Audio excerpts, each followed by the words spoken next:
Ketemu lagi di video pembahasan tugas untuk course game programming di Lo Game Academy batch 2. Dan ini adalah video pembahasan terakhir untuk batch ini, yaitu video pembahasan untuk chapter 11 yang membahas tentang technical design dokumen. Dan di video kali ini aku, M, bersama Gentry akan ngebahas si tugasnya.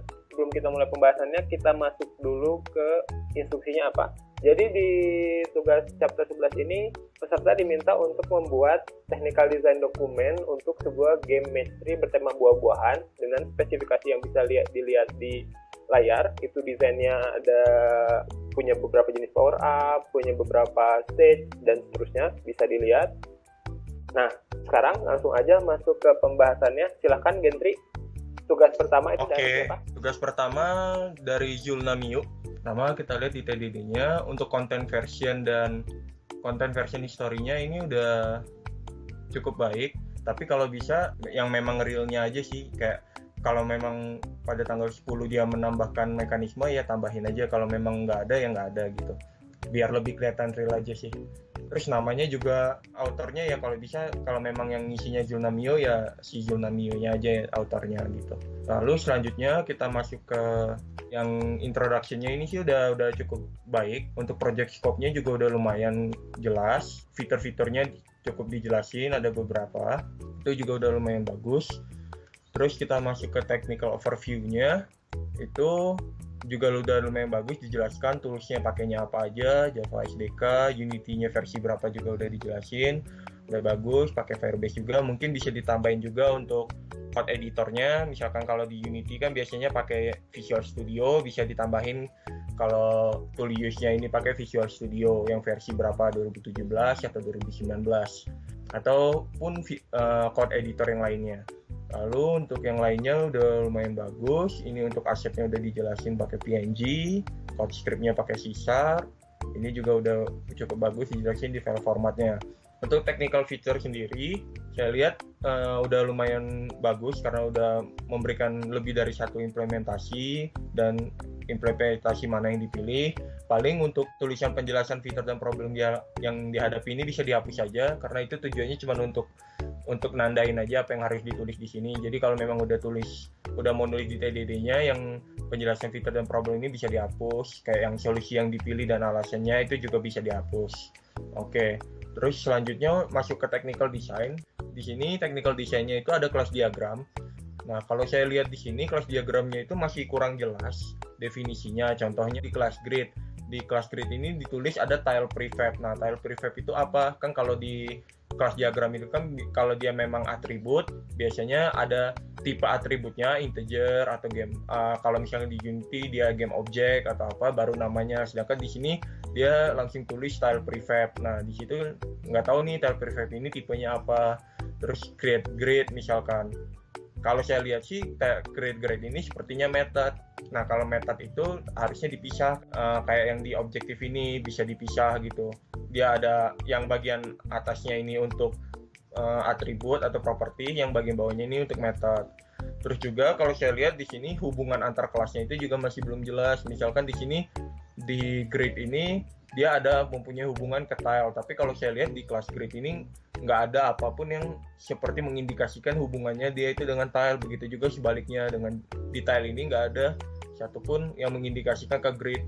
Kalau ngelihat arah panahnya itu sepertinya kan grid mempunyai tile-nya, tapi di grid ini sendiri belum kelihatan apa yang punya tiles. Mungkin ini ya array tiles, tapi itu pun array tiles tuh ya balik lagi ke yang sebelumnya, bahwa di array tiles ini tipenya apa gitu.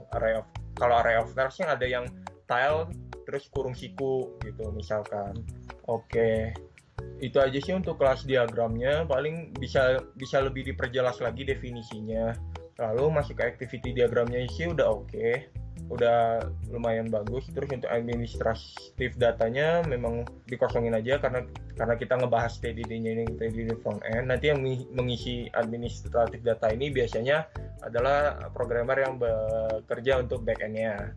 Lalu reusable code-nya ya kalau misalkan tidak ada ya bisa dihapuskan atau ditulis aja tidak ada reusable code gitu biar lebih rapi aja. Oke, paling itu untuk tugas pembahasan yang Julna Miu. Untuk yang kedua, selanjutnya akan ngebahas dari Jonas Tan. Kita lihat di sini content versionnya ya, dia changesnya membuat initial dokumen udah cukup bagus. Di sini introduction-nya udah cukup menjelaskan dengan purpose dan objektifnya, tapi mungkin untuk project scope-nya sendiri di fitur-fitur ini itu bisa dijelaskan lagi lebih banyak kan. Kalau kita lihat di deskripsi dari assignment-nya itu ada banyak sebenarnya fitur-fitur yang harus diimplementasikan di game match 3-nya.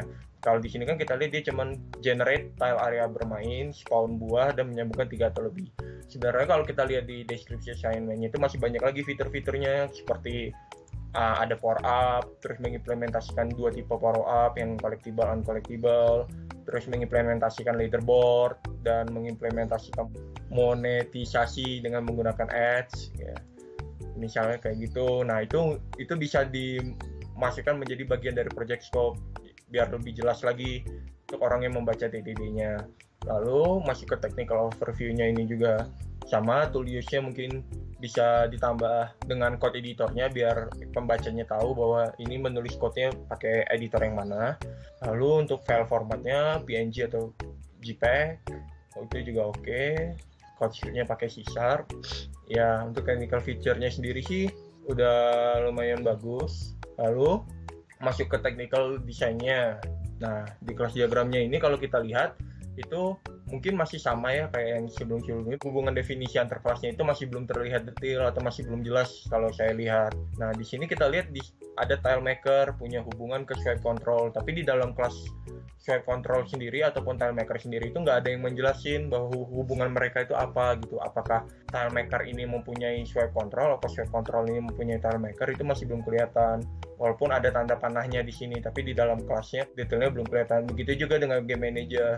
Di sini game manager saya lihat dia ada hubungan ke swipe control, tapi di sini dia nggak ada satupun yang mengindikasikan bahwa ada swipe control di game manajernya kayak gitu. Paling itu juga sama sih untuk Jonas Tan, bahwa kelas diagramnya masih kurang detail, masih belum kelihatan hubungan antar kelasnya, sama dengan Yulnamiu. Lalu lanjut ke activity diagramnya sih udah cukup oke. Lalu ke administrasi datanya juga nggak apa. Nah, reusable code ini udah cukup baik sih, belum ada script atau paket yang dapat digunakan. Kalau memang nggak ada ya sebut saja nggak ada gitu. Paling itu untuk yang dari Jonas Tan.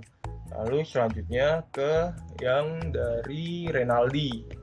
Nah, dari Renaldi ini di sini content version historinya dia masih kosong. Nah, kalau bisa untuk selanjutnya itu setiap kali melakukan perubahan terhadap dokumen TDD itu harus diisi time, version, autornya siapa dan perubahannya apa, agar pembaca berikutnya nanti bisa mengetahui bahwa sudah berapa kali dokumen ini berubah dan apa saja perubahan-perubahan yang terjadi pada dokumen ini gitu.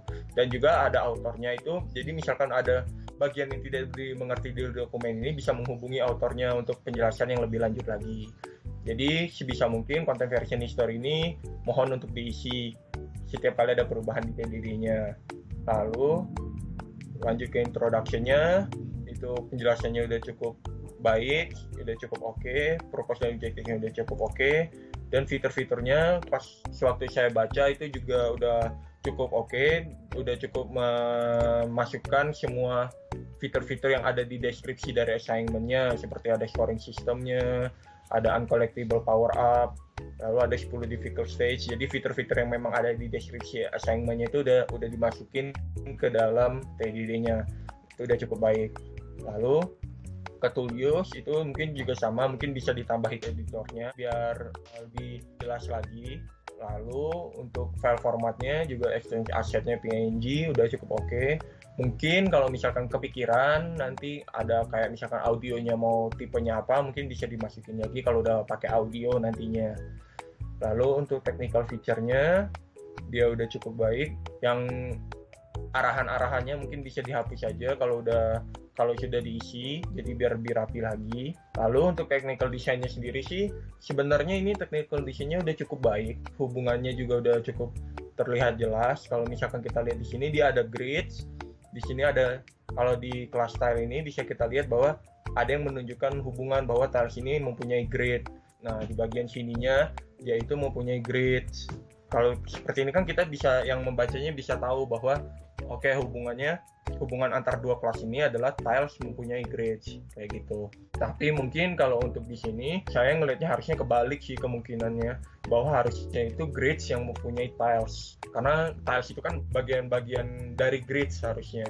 Terus juga di sini saya belum melihat adanya kelas diagram yang mengimplementasikan fitur lainnya, yaitu power up. Saya belum melihat di sini bahwa power up-nya itu belum kelihatan di kelas diagramnya ini. Power up-nya dipakainya bakal gimana atau dipakainya sama kelas yang mana, itu belum kelihatan di sini. Oke. Itu untuk technical design-nya sebenarnya udah cukup baik. Ini dia udah memisahkan antara properties dengan metodenya. Propertiesnya udah jelas, tipenya apa, namanya apa, metodenya juga parameternya apa aja, tipe return-nya juga udah ada apa aja. Itu udah cukup baik kalau saya lihat. Untuk yang ini paling ya itu aja. Kekurangannya dia nggak menjelaskan yang power up-nya gimana implementasinya, sama mungkin si hubungannya ini kebalik antara tiles sama grid-nya kalau yang dari saya tangkap. Untuk selanjutnya kelas diagramnya udah cukup oke, administrasinya dia cukup oke. Lalu di sini dia bilang ada object pools module. Oke, jadi object pools module itu memang bisa digunakan untuk project yang lainnya nanti, itu memang masuk ke sini. Ini udah cukup baik. Dia menjelaskan bahwa ada object pool modul dan bagaimana cara menggunakannya. Mungkin akan lebih baik lagi kalau memang di sini ada reusable code-nya object pool modul, mungkin bisa dijelaskan juga di kelas diagramnya bahwa ada kelas untuk object pool modul dan bagaimana hubungannya dengan kelas-kelas lainnya. Itu paling segitu aja sih untuk penjelasan 3 tugas mengenai TDD-nya. Sebenarnya sih kalau untuk TDD sendiri sih yang kemungkinan suka dilakukan peserta itu kemungkinan fitur-fiturnya sih, kayak yang ini tadi dia fiturnya cuma sedikit sekali, padahal kan kalau kita lihat di deskripsi assignment fiturnya itu sebenarnya ada banyak gitu. Nah kalau bisa itu fiturnya itu memang di project scope-nya itu dideskripsikan atau dijabarkan bahwa fitur-fiturnya itu memang apa adanya gitu. Jadi kalau untuk pembacanya nanti pertama kali ngebaca dia bisa tahu bahwa oh jadi game ini tuh misalnya di bayangan dia A, setelah baca fitur-fiturnya oh ternyata fitur untuk game ini tuh seperti ini cakupannya, jadi si pembacanya itu nggak kemana-mana lagi ngebayangin gamenya. Fitur-fiturnya juga harus lebih dijelasin lagi sih. Ya itu sama mungkin kalau memang technical feature-nya ini kan mungkin karena baru rancangan jadi dia baru sedikit.